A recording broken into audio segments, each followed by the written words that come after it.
Assalamualaikum warahmatullahi wabarakatuh. Kami dari kelompok 2 akan mempresentasikan hasil kerja kelompok kami dengan mengangkat materi enzim komplit reseptor. Berikut daftar anggota kelompok 2.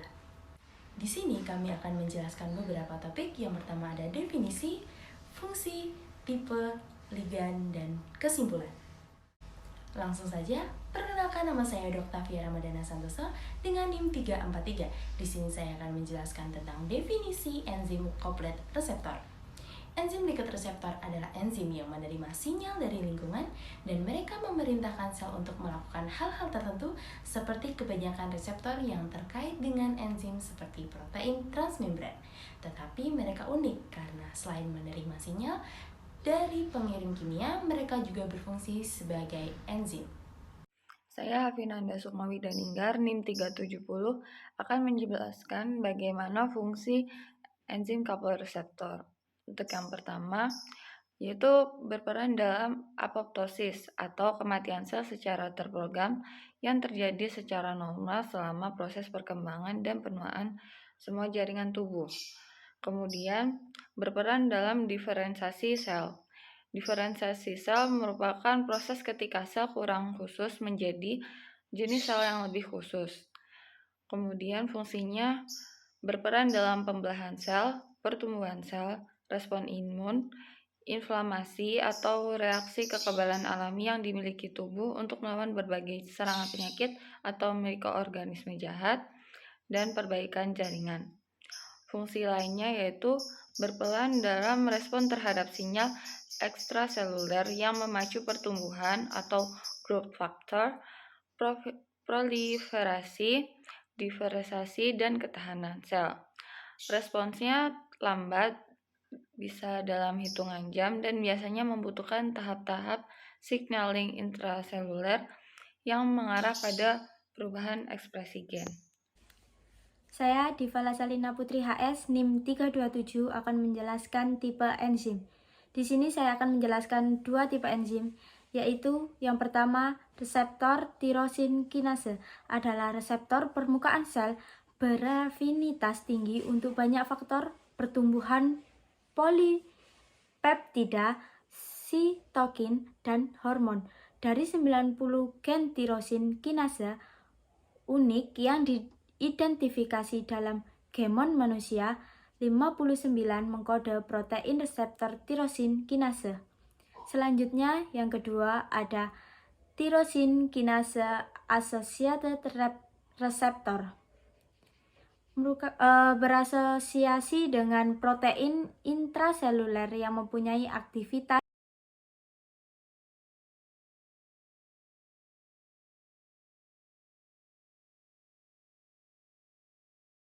Perkenalkan, nama saya Denisha Kamila Kartika Putri dengan NIM terakhir 366.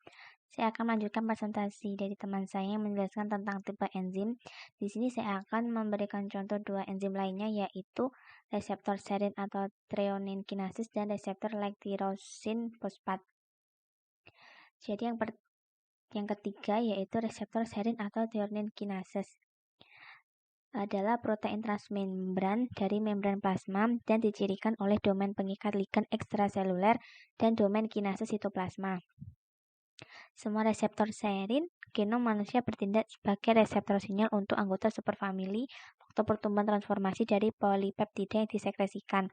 Dengan demikian, reseptor serin diketahui memainkan peran utama dalam berbagai proses fisiologis dan patologis kehidupan metazoan, termasuk embriogenesis awal, homeostatis jaringan dewasa, aterosklerosis, fibrosis jaringan, dan kanker. Yang keempat adalah reseptor like tyrosin fosfat. Jadi reseptor tyrosin fosfat ini memiliki mekanisme pengaturan mendasar yang mengendalikan proliferasi sel, diferensiasi, komunikasi, dan adhesi. Gangguan mekanisme regulasi utama ini berkontribusi pada berbagai penyakit manusia termasuk kanker, diabetes, dan penyakit autoimun. Superfamili protein tyrosin fosfat dari enzim berfungsi secara terkoordinasi dengan protein tirosin kinase untuk mengontrol jalur persinyalan yang mendasari spektrum luas dari proses fisiologis mendasar. Saya Suci Ramdhani NIM akhir 349. Langsung saja, saya akan menjelaskan tipe enzim. Pertama, reseptor guanylyl cyclase adalah protein transmembran single pass. Reseptor guanylyl cyclase pada permukaan sel terdiri dua bagian. Pertama, bagian ekstraseluler atau domain reseptor, dan bagian intraseluler atau domain aktivitas guanylyl cyclase. Contoh reseptor guanylyl cyclase adalah reseptor ANV atau NPR1, NPR2, dan NPR3 di ginjal. Selain itu, terdapat reseptor berpasangan guanylyl cyclase intraseluler, seperti guanylyl cyclase teraktivasi NO terlarut. Yang kedua, histidine kinase associated receptor adalah homodimer yang menunjukkan aktivitas autokinase, fosfotransfer, dan fosfatase. Histidine kinase dapat bertindak sebagai reseptor seluler untuk sinyal molekul dengan cara yang analog dengan reseptor tirosin kinase. Molekul reseptor multifungsi seperti HKS dan RTK biasanya memiliki bagian di luar sel atau ekstraseluler domain yang terikat molekul seperti hormon atau faktor pertumbuhan, bagian yang membentang di membran sel atau domain transmembran, dan bagian di dalam sel atau domain intraseluler yang mengandung aktivitas enzimatik. Histidine kinase biasanya bagian dari mekanisme transduksi sinyal 2, komponen di mana histidine kinase mentransfer gugus fosfat dari ATP ke residu histidine dalam kinase, dan kemudian ke residu aspartat pada domain penerima dan dari protein pengatur respon atau kadang-kadang pada kinase itu sendiri. Perkenalkan, nama saya Muhammad Rizky Kurnia Albar dengan NIM 355. Di sini saya akan menjelaskan apa sih ligan. Ligan itu adalah molekul-molekul atau ion-ion yang mendonorkan elektron-elektronnya. Biasanya merupakan elektron pair. Reception itu juga termasuk dengan ligan, karena yang ligannya itu berikatan dengan reseptornya. Bahasa Lewisnya yaitu NH3, H2O, CO, CN-, NO2-, dan Cl-. Asam molekul yang mempunyai pasangan elektron ikatan N-asetilena, etilen, dan benzen. Benzen yaitu memiliki pasangan elektron N dan elektron tidak berpasangan dengan C5H5 atau Cp, dan NO atau nitrosil. Perkenalkan, nama saya Karina Nathaniela dengan NIM 373. Di sini saya akan melanjutkan presentasi dari teman saya sebelumnya mengenai ligan. Di sini saya akan menjelaskan tentang jenis-jenis ligan. Yang nomor pertama, ligan modenat adalah ligan-ligan yang terletak pada atom logam dengan suatu ikatan hanya dengan satu atom atau atom donor dari ligan.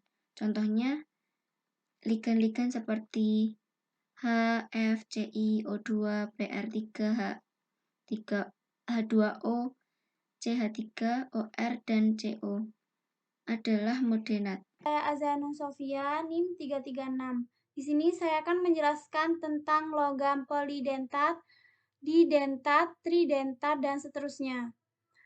Adalah ligan-ligan yang dapat diikat oleh atom logam oleh ikatan dari dua atom atau lebih atom donor.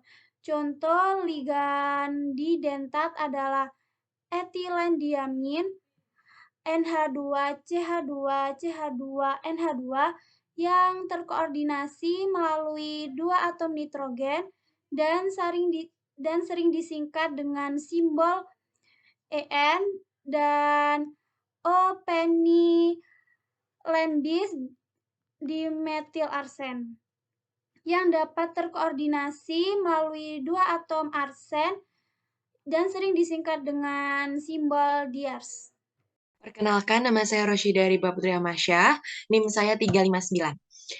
Jadi di sini saya akan menjelaskan jenis ligan yang ketiga. Jadi ligan yang ketiga itu ligand jembatan atau penghubung atau biasa kita kenal sebagai bridge ligand. Nah, bridge ligand ini itu dinyatakan dengan menempatkan huruf Yunani atau mu di depan nama ligand. Nah, ligand ini itu bukan bertindak sebagai ligand jembatan, tapi juga dia bertindak sebagai anorganik yang umum meliputi sebagian besar anion biasa. Nah, untuk contohnya sendiri itu misalnya mu oksidobis atau biasa kita kenal pentamin kobalt 3. Jadi, kesimpulannya, reseptor transmembran yang memiliki fungsi enzimatik sitosolik, reseptor terkait enzim hanya memiliki satu domain transmembran per subunit protein dengan situs katalik enzimatik pada sisi sitoplasma reseptor untuk banyak dari reseptor ini. Dimersasi mengaktifkan reseptor untuk memberikan perubahan konfirmasi yang diperlukan untuk ekspresi aktivitas enzimatik. Sekian presentasi dari kelompok kami. Jika ada kurangnya, kami mohon maaf. Semoga presentasi ini bermanfaat bagi kelompok kami sendiri dan banyak orang lain pada khususnya. Wassalamualaikum warahmatullahi wabarakatuh.